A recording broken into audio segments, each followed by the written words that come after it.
She wasn't supposed to matter. Just another face under the scorching desert sun loading ammunition into the belly of an Apache helicopter. For 3 years, she'd been invisible, ignored, overlooked, dismissed. Technicians passed her without learning her name. Officers barked orders without meeting her eyes. Even the pilots treated her like part of the machinery, just another cog keeping their war machines alive. Until one morning, everything shattered. As she reached up to lock a belt of 30mm shells into place, her shirt rode slightly higher. The pilot standing nearby froze. His coffee mug slipped from his hand, crashing to the tarmac.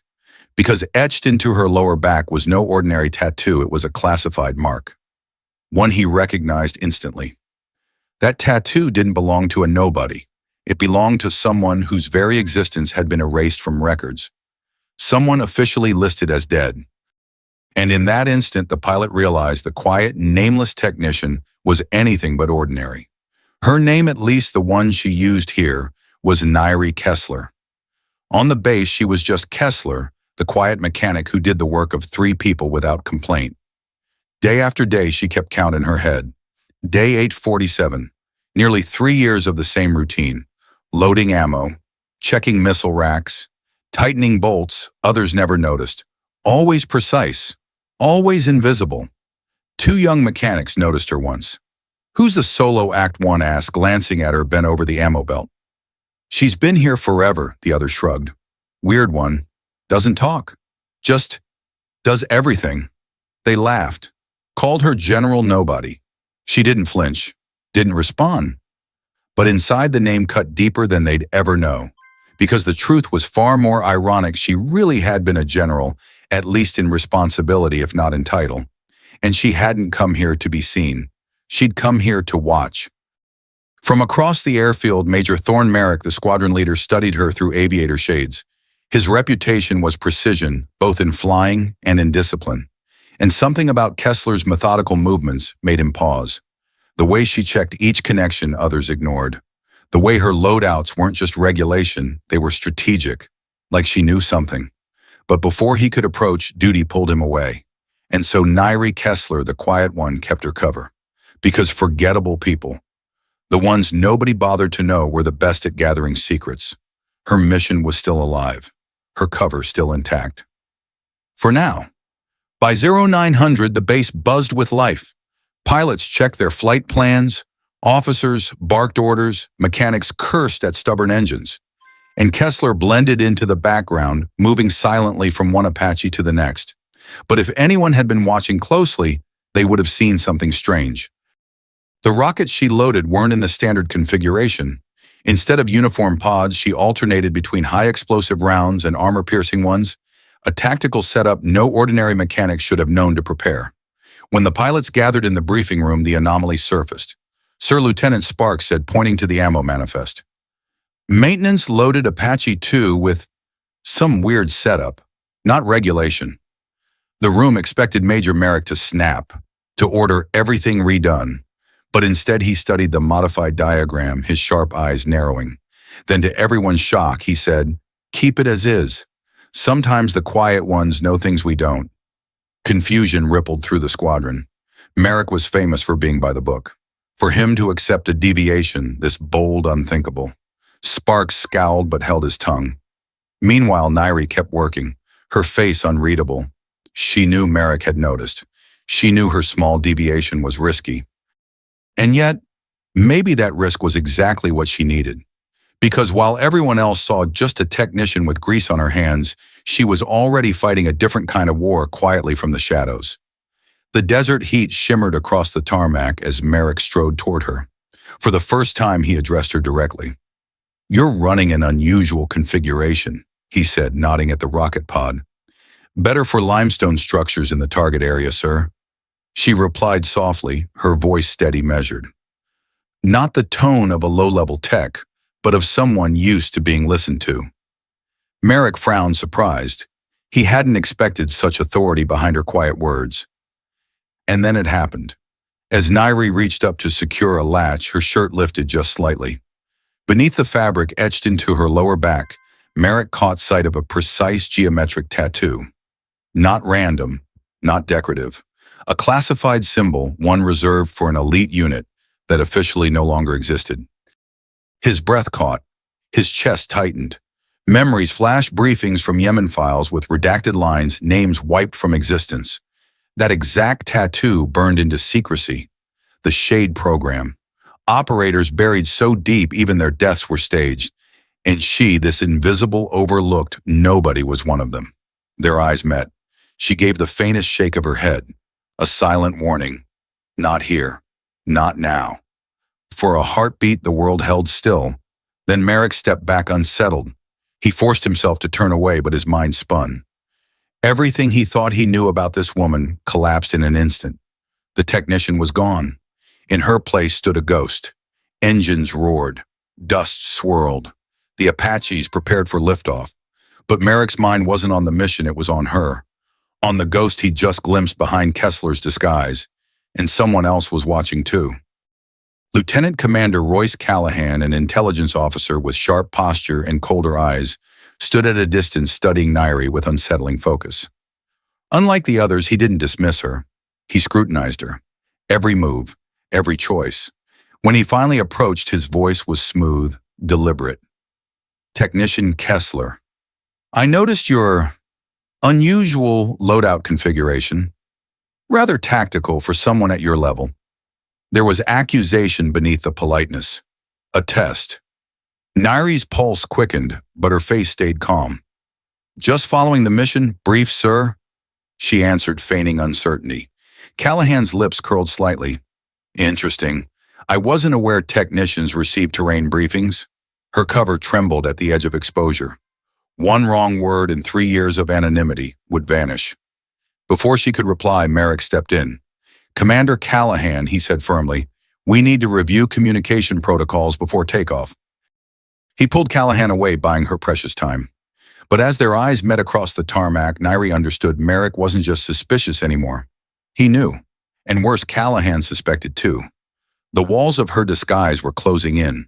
Inside the mission control bunker, screens glowed with live feeds from Apache gun cameras. 4 helicopters cut across the desert sky, synchronized and sharp. Major Merrick's voice came steady over comms. Apache 1 approaching waypoint Charlie. No visual yet. Switching to thermal. But beside the operators, Callahan leaned in too closely, his tone sharp. Focus on the eastern tunnels. Intelligence suggests hostiles are there. Nyrie froze. That wasn't in the briefing she had intercepted. Her eyes flicked to the monitors.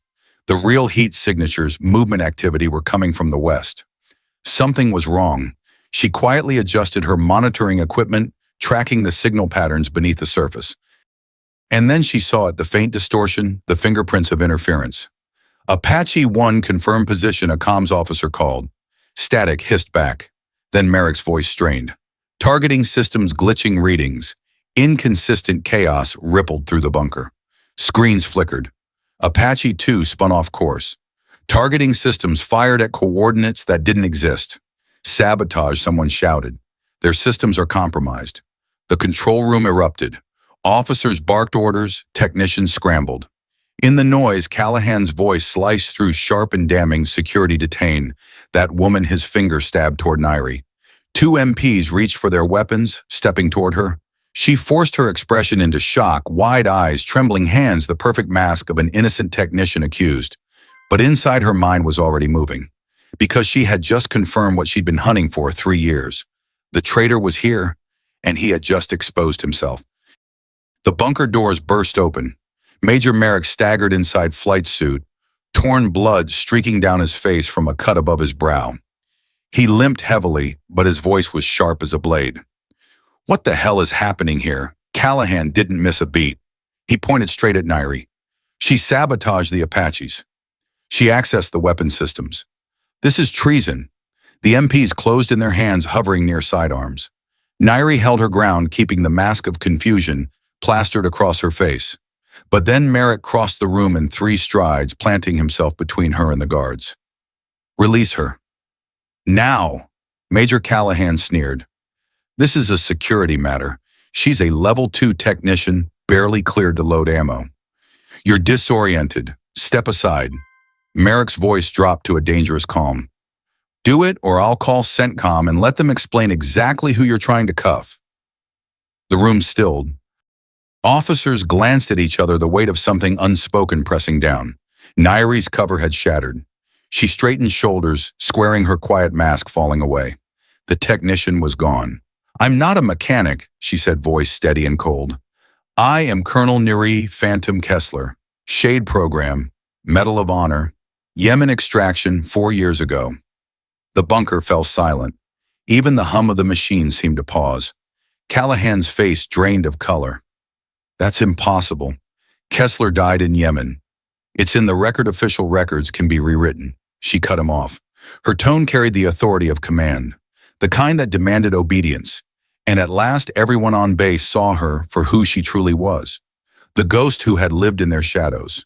Callahan's denial rang hollow in the stunned silence. This is ridiculous. You have no proof. Nyrie didn't flinch. Calmly, she reached into her pocket and produced a small black device no larger than a palm. Its screen pulsed with captured signal traces. For 3 years, she said, I've been recording transmissions. This morning, 3 minutes before the Apaches lost targeting control, a burst went out from inside this bunker. Same encryption signature as the Yemen compromise. Her words landed like thunder.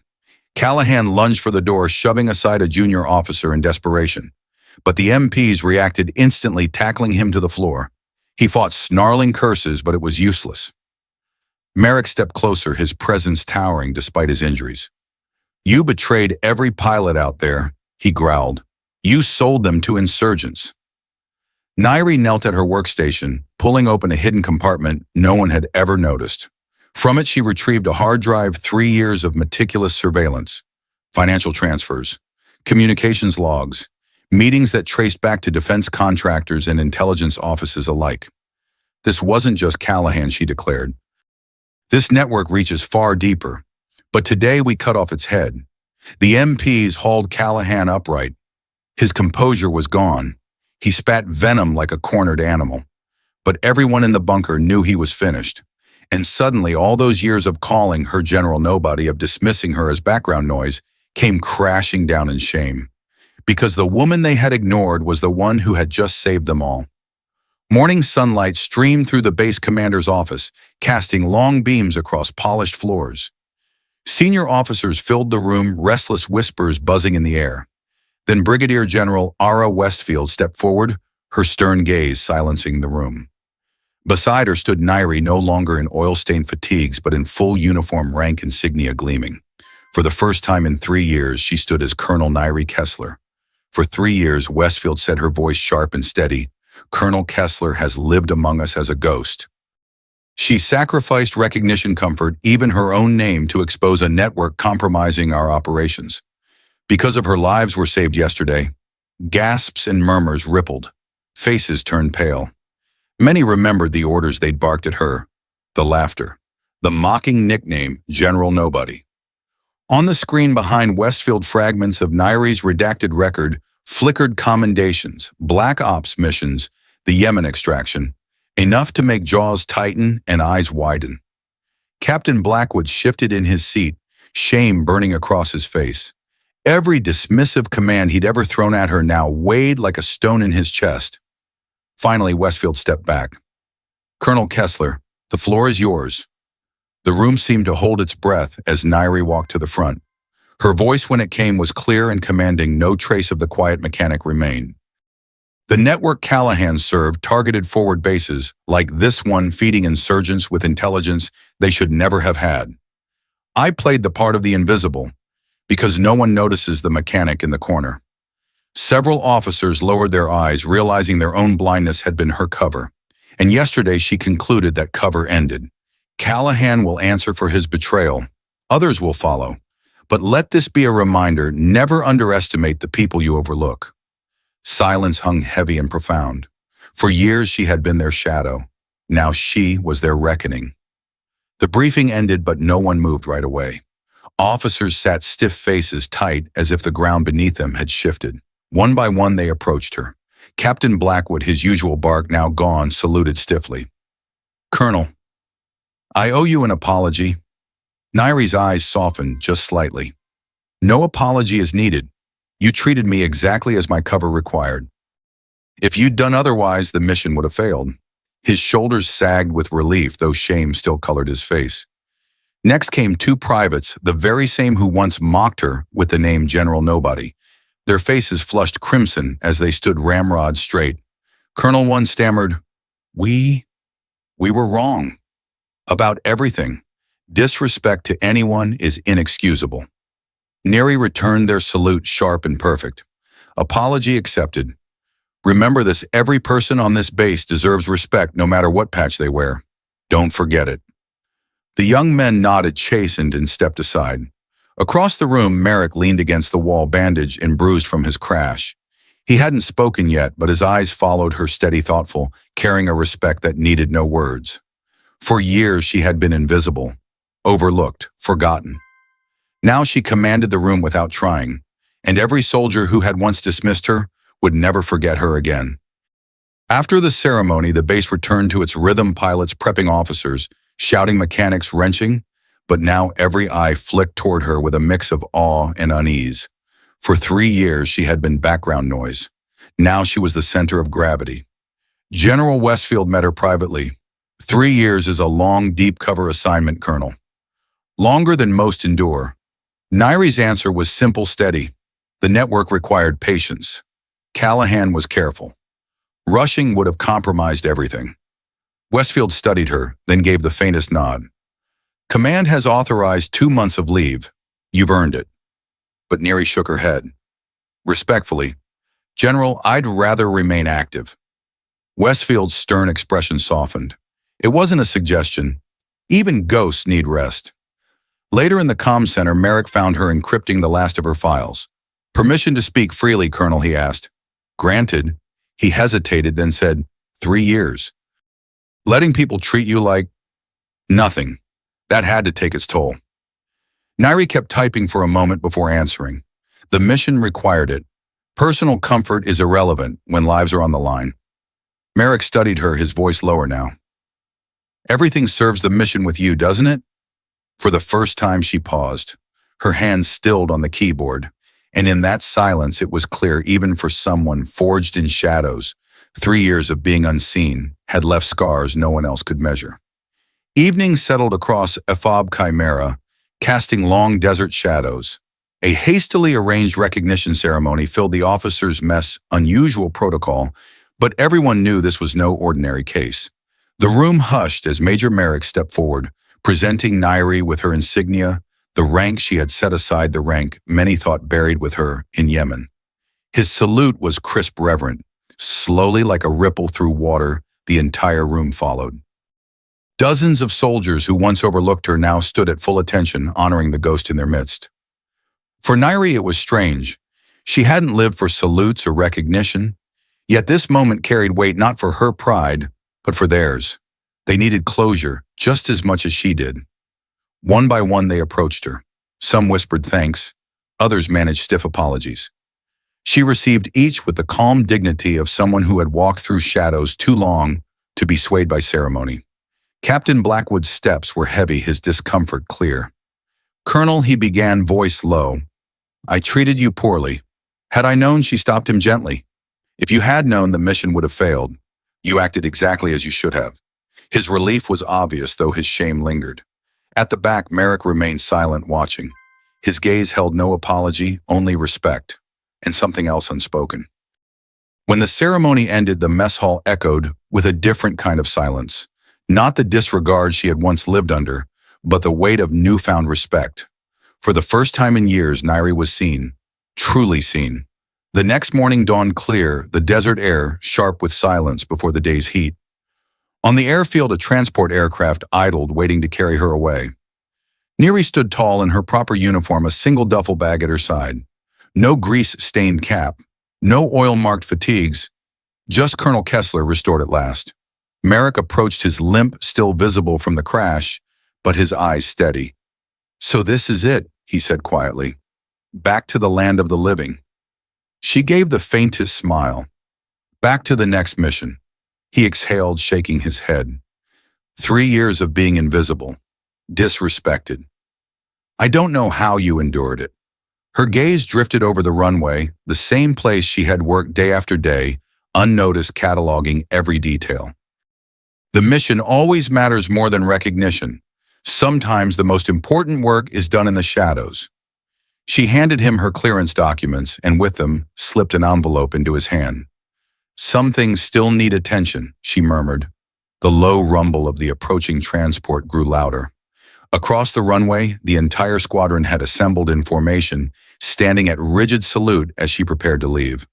The woman they had mocked, ignored, and dismissed now departed under the highest honor soldiers could give. Merrick's voice caught her one last time. "Colonel, what made you suspect Callahan?" She paused, eyes distant. "In Yemen. Before the ambush, I saw him. He wasn't supposed to be there, but I recognized his face. I never forgot." With that, she boarded the transport. The engines thundered and Fob Chimera began to shrink beneath her as the plane climbed into the sky. Below, Merrick opened the envelope. Inside were coordinates and a note in her steady hand. "Some ghosts never rest." From her seat by the window, Nyrie watched Fob Chimera fade into the desert haze below. For 3 years, she had memorized every inch of that base, the laughter she ignored, the insults she endured, the routines that became her camouflage. Now it was behind her. The mission was complete, but her war was far from over. In her lap rested a fresh dossier, encrypted files outlining the next operation, whispers of another breach in military intelligence. As the engines hummed steady, she skimmed through the data with cold focus. There was no pause for triumph, no space for rest. Recognition had never been the point. She served so others could live unknowing, safe in their ignorance of the battles fought in the dark. That was the burden of the unseen. Across the sky, the transport banked east toward her new assignment. Nyrie straightened, compartmentalizing every trace of sentiment, locking it away. Ahead lay another cover identity, another mission where her existence would be forgotten, her name erased. Below, Merrick still stood on the runway, the note in his hand, a reminder that some shadows carry honor no metal can capture. He watched the aircraft vanish into the clouds, a new understanding in his eyes. The most dangerous person on that base had been the quiet woman no one noticed. And as the desert disappeared beneath her, Colonel Nyrie Phantom Kesler became once again what she had always been, a ghost in service of the living.